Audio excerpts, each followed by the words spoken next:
ഇപ്പോൾ നൽകാൻ കഴിയുന്ന ഏറ്റവും പ്രധാനപ്പെട്ട ഒരു വാർത്ത, ഏവരും പ്രതീക്ഷിച്ചിരുന്നത് പോലെ യുദ്ധം മറ്റു മേഖലകളിലേക്കും വ്യാപിക്കുകയാണ്.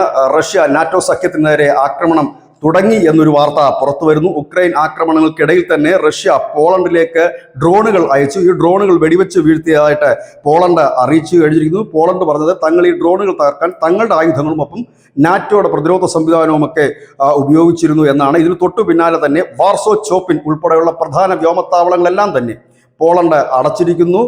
ഒപ്പം തന്നെ ലിത്വാനിയും അവരുടെ അതിർത്തിയും അടച്ചിരിക്കുകയാണ്. നാറ്റോ പ്രതിരോധ സംവിധാനം കൂടുതലായി ഉപയോഗിക്കും എന്നും, ഒപ്പം തന്നെ പോൾലാസ്കി, മനോവിക്കി, ലുബ്ലിൻ തുടങ്ങിയ പ്രദേശങ്ങളിലുള്ള ജനങ്ങൾ പുറത്ത് ഇറങ്ങരുതെന്നും ജാഗ്രത പാലിക്കണമെന്നും കൂടി പോളണ്ട് പറയുന്നു. പോളണ്ടിന് ഏതായാലും റഷ്യയുടെ ഒരു ആക്രമണം ഉണ്ടാകുമെന്ന് പോളണ്ട് കരുതുന്നു. അതിൽ ട്രംപിന്റെ വാക്ക് വിശ്വസിച്ച് മുൻപോട്ട് പോകാൻ കഴിയില്ല എന്ന് തന്നെയാണ് പോളണ്ടിലെ വിവിധ നേതാക്കളും നിരീക്ഷകരും മറ്റും പറയുന്നത്. കാരണം റഷ്യയുടെ പഴയകാല ശത്രു കൂടിയാണ് പോളണ്ട് നാറ്റോ സഖ്യത്തിന്റെ ഭാഗമാണ്. അതുകൊണ്ട് തന്നെ പോളണ്ടിന് നേരെയുള്ള ഒരു റഷ്യൻ ആക്രമണം നാറ്റോ സഖ്യത്തിനെതിരെയുള്ള വെല്ലുവിളിയായിട്ടും നാറ്റോ സഖ്യം ഈ യുദ്ധത്തിലേക്ക് പതുക്കെ ഇറങ്ങി വരേണ്ട ഒരു സാഹചര്യമാണ് പുടിൻ ഇപ്പോൾ അതിനുവേണ്ടിയുള്ള ശ്രമങ്ങളാണ് പുടിൻ നടത്തുന്നത് എന്നാണ് ഇപ്പോൾ പോളണ്ട് ആരോപിക്കുന്നത്. ഏതായാലും സംഘർഷം കൂടുതൽ ഇടങ്ങളിലേക്ക് വ്യാപിക്കുകയാണ്.